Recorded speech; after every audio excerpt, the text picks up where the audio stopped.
Bismillahirrahmanirrahim. Assalamualaikum warahmatullahi wabarakatuh.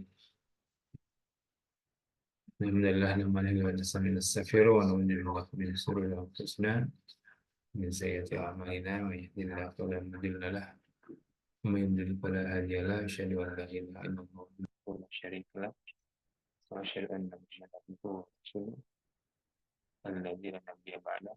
Allahumma shalli ala sayyidina Muhammad wa ala alihi wa ashabihi. Dan akan mahasiswa kampus yang saya banggakan, insyaallah pada kesempatan kali ini saya izin mengkonversi lewat e-learning.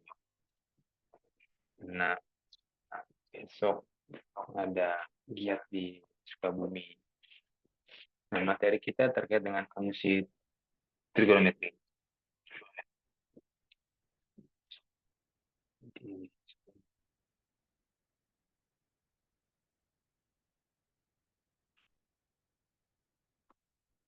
Oke,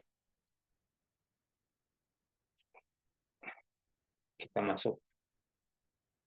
Sebelum lebih jauh, ini salah. Udah yang diganti. Limit fungsi maksudnya. Limit fungsi. Jadi, saya nggak mengulang lagi materi yang sebelumnya terkait dengan fungsi aljabar dan fungsi trigonometri. Tapi ini akan berhubungan terus ke depan dengan limit fungsi. Jadi, walaupun saya nggak ngulang, pada kenyataannya nanti akan kita bahas juga. Kalau teman-teman ada yang penting. Oke. Apa sih dimaksud dengan limit fungsi? Nah, limit fungsi itu punya pengertian secara intuisi bila limit tulisnya seperti ini.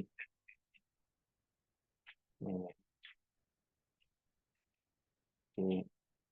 Bila limit fungsi fx di mana x-nya mendekati c sama dengan L, berarti bila mana x dekat tetapi berlainan dari c, maka fx ke L. Jadi ini gampangnya adalah limit itu secara prinsip dia tidak menyebutkan nilainya langsung, karena cuma didekatin aja dan membatasi limit, jadi atau mendekati limit. Jadi kalau teman-teman punya hutangnya sudah mendekati limit, kan berarti belum nyampe deadline atau limit pengumpulan tugas besok. Maka atau besok itu didefinisikan jam 8 pagi.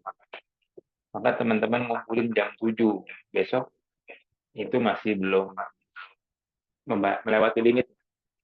Gitu ya.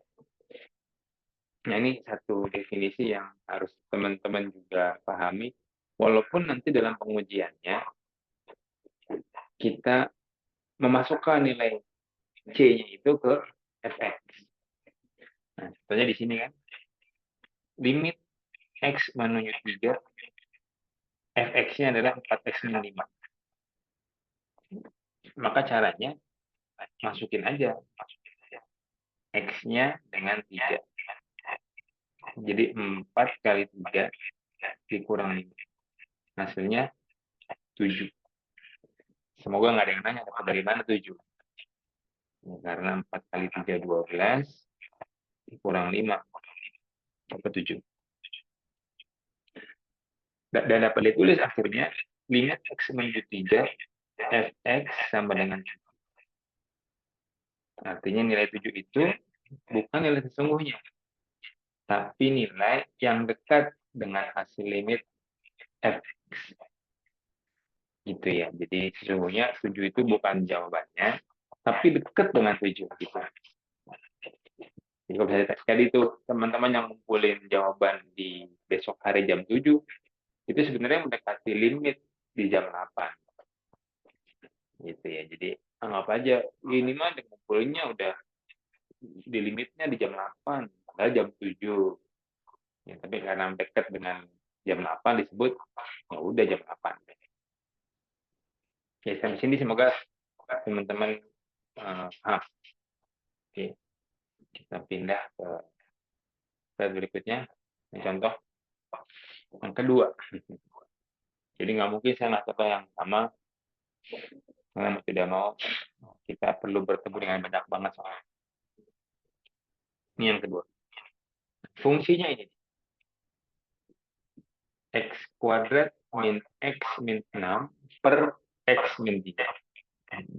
Cari nilai limit X menuju 3, di mana fx-nya adalah X kuadrat min X min 6 dibagi X min 3. Nah, sudah ada jawabannya di sini. Kita perlu ngecek dulu sebenarnya.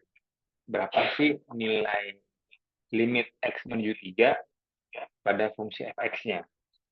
Nah, kalau teman-teman lihat, kita coba masukin tuh nilai X3-nya pada fungsi X kuadrat min X min 6 per X min 3.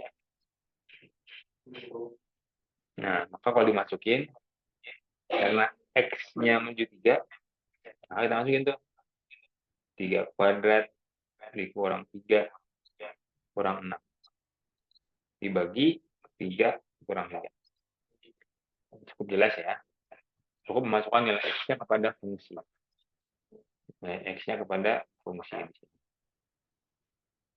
Nah, 3 kuadrat berapa? 9. Min 3 dikurang 6 berapa?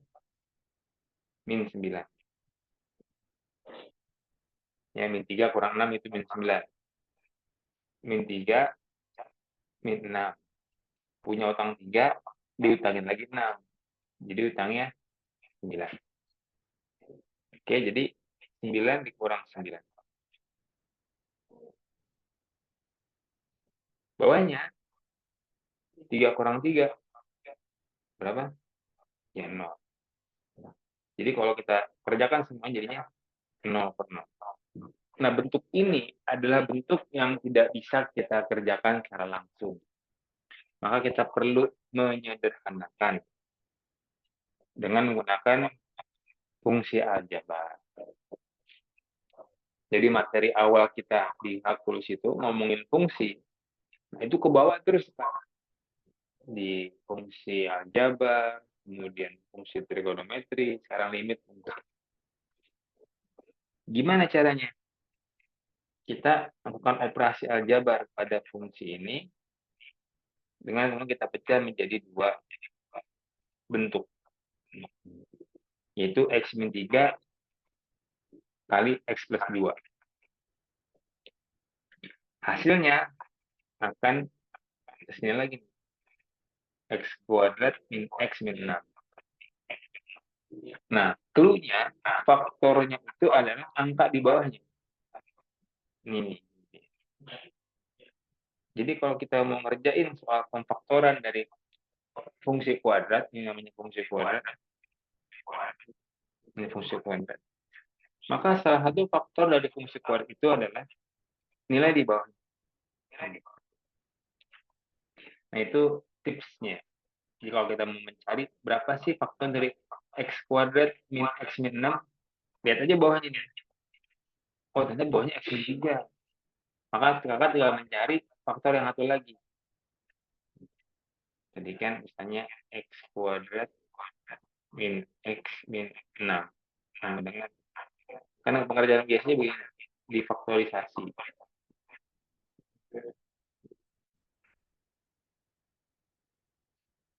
Oke.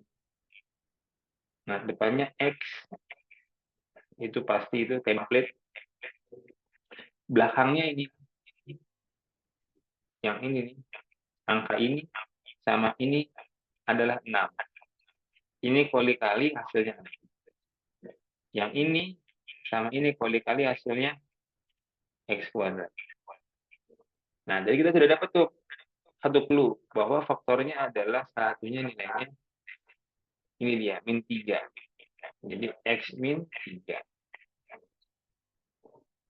Oke. Nah, berapa sekarang depannya udah ketahuan nih min 3. Belakangnya berapa? Berapa? Min 2 dikali berapa? Hasilnya min 6. Yes, jawabannya adalah plus 2. Karena min 3 kali 2 hasilnya min 6. Oke, dapatlah kita di sini ya. Tuh. Dapat nih yang ini. Oke, dapat ya. Asal dari situ asalnya. Kita melakukan faktorisasi dari fungsi kuadrat x kuadrat min x min 6. Dan satu faktornya adalah nilai di bawah x min 3 tadi. Yang ini salah satu bocoran yang sebenarnya bisa diketahui secara langsung gitu ya. Oke, seperti ini kita nggak coret aja nih. X min 3 sama X min 3. Tinggal sisa X plus 2. Baru kita masukin nilai 3-nya. Jadi 3 ditambah 2 jawabannya 5. Itulah limit dari X mendekati 3, X kuadrat min X min 6 per X min 3, jawabannya 5. Oke. Ini sorry to say, teman-teman nggak bisa tanya jawab di sini.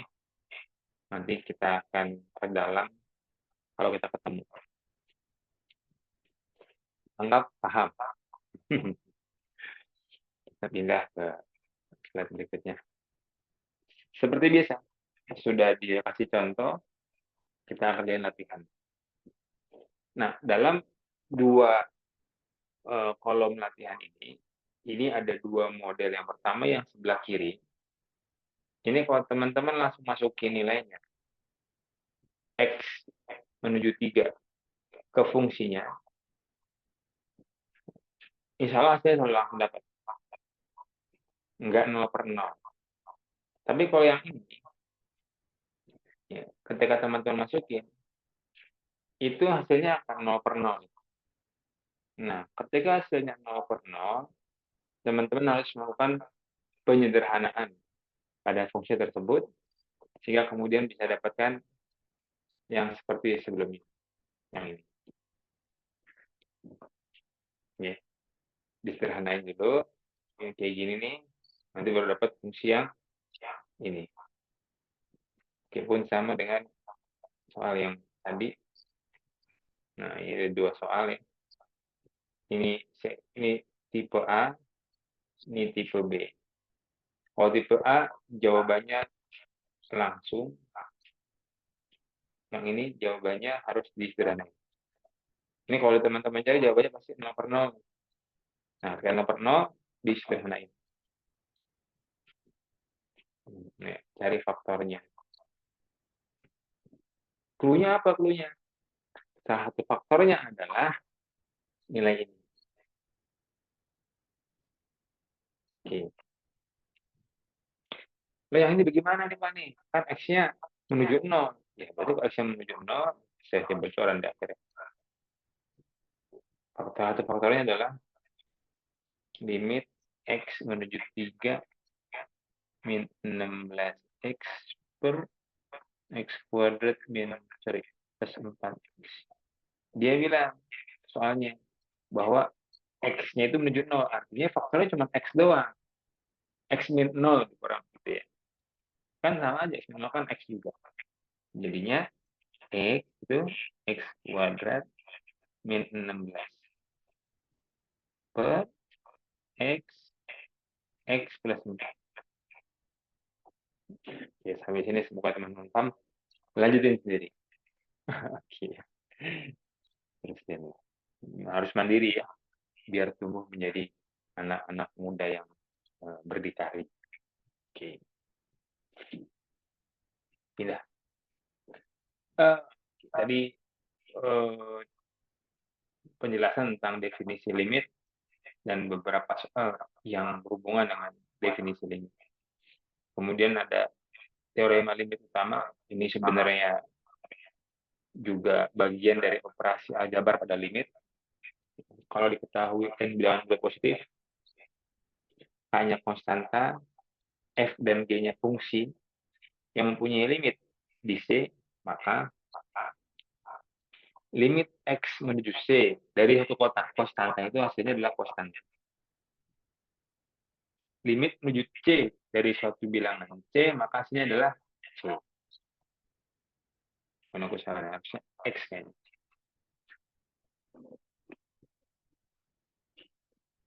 X mana?